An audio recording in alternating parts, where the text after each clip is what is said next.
One person brake fluid flush.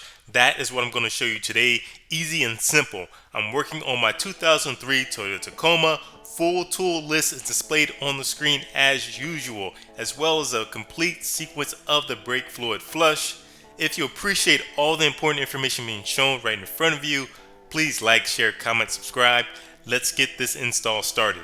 As you just saw, the sequence to flush your brake fluid starts from the rear of the passenger, goes to the rear driver, then it goes to the passenger front, then it goes to the driver front. I've jacked up my truck from the rear so I can go from the rear passenger to the rear driver's side pretty quickly as I'm flushing the brakes. Next, you want to pop your hood and locate the brake master cylinder and the reservoir for your brake fluid. This is where you will refill your brake fluid as you're flushing the system. You want to go ahead and clean any debris and any kind of grit and grime that's around your brake fluid reservoir to get it ready for this process. Now here's the fun part, the actual setup to bleed your brakes by yourself. I start off with a clear plastic jug that's at least 64 fluid ounces. That's about the maximum amount of brake fluid that I plan to go through as I do a flush. I prefer to have one with the top. That way if I do happen to knock this over, it's a less amount of brake fluid that will spill out while I'm doing this process. I just drill a hole through the top that I can feed in the plastic tube that will eventually go inside this bottle. Now I take my clear tube, I feed the tube all the way to the bottom of the bottle, then I move on to the next step. You want to make your way to the first brake bleed location. So this is the rear passenger brake that I'm at. I locate the bleeder screw. As you see, there's a screw there and it has a cap. I will be replacing that rubber cap with a new one when this is all done. But for now, you just remove it and complete the process to hook up your one-person bleed mechanism. You can now take the free end of the plastic tube that you were putting in the clear bottle before, take the free end, wiggle it into place over the bleeder screw outlet. Once that's secured in place, now you can get a good indication of how much tube you need to cut to get a nice route for the brake fluid into this clear plastic bottle that you have. Here's my final path. I have about a 2-foot length of clear tube running from the bottom of the clear bottle up to the brake bleed screw.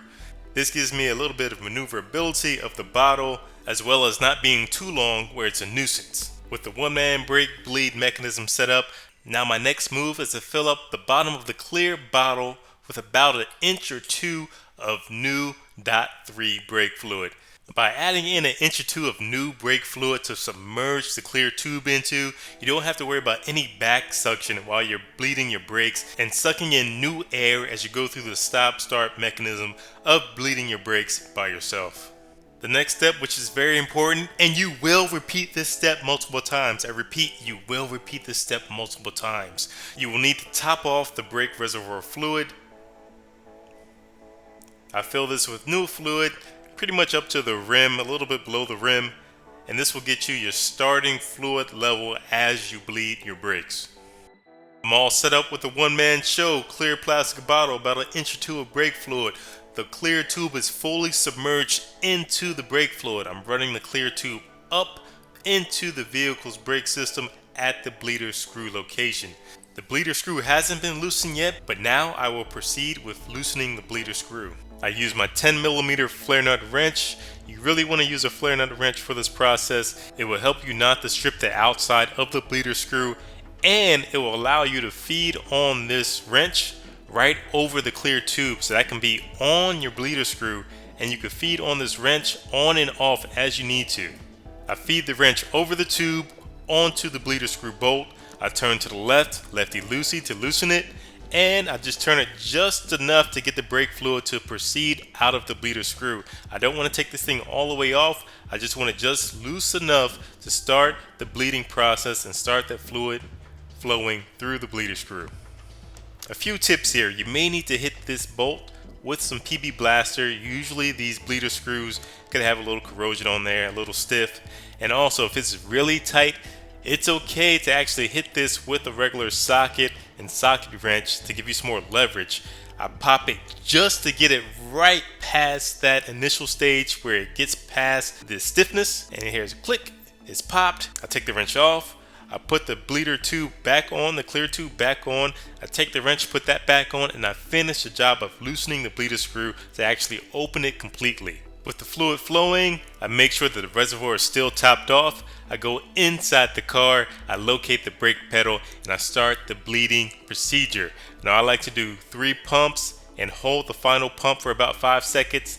Then I go back and I check the brake fluid reservoir to make sure it's still somewhat full. I go back, I do another 3 pumps, and I hold the last pump for 5 seconds, and I repeat the process, checking the reservoir, making sure it's still full. If it's not full, I top it off. You don't want that to go empty or even go close to being empty, because if that goes empty, then you will have to bench bleed your master cylinder because you have introduced air into the system, and that is not fun. Here's just a visual of the brake fluid flowing through the one-man mechanism shown here.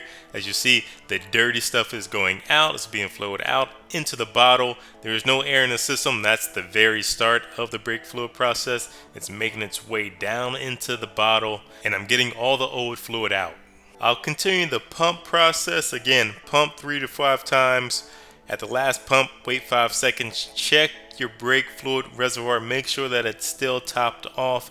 I'll continue that process until I start to see clean fluid coming out of this bleeder screw. Once you see clean fluid coming out of the bleeder screw, now you can tighten back up this bleeder screw, make it tight with your flare nut wrench, and you can proceed on to the next bleeder screw location, which in my case will be the rear driver's side tire. With the bleeder screw tight, you can pull off the clear tube, and I do place a little bucket right beneath, so when I pull off that tube, I can capture any loose brake fluid that may want to drip out. Now remember, in my sequence, I say after the rear passenger, move to the rear driver tire to continue the process of bleeding the brakes. Now in between those 2 areas, you do have a LSPV, a load sensing proportioning valve, that's right beneath your tail bed. Essentially, it measures how much weight you have in your tail bed, and it shifts braking power to the rear wheels as needed. Now some folks do bleed the brakes first from here before moving to the rear driver's side tire. You don't need to do that. As long as you're not introducing air into the system between your rear passenger and your rear driver's side, you don't need to bleed from this location. You can skip right to your rear driver's side tire, continue the process. As long as you're doing the process correctly, you'll continue to push out the old fluid without introducing new air into the system.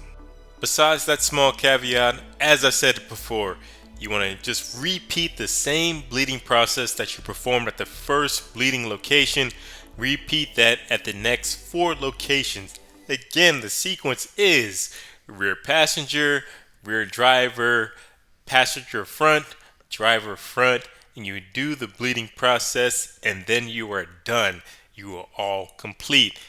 As you see here, during my bleed process, I had some really dirty brake fluid. It's almost black, as you see in the bottle. So this is a very important thing to do for your car. Very good maintenance item.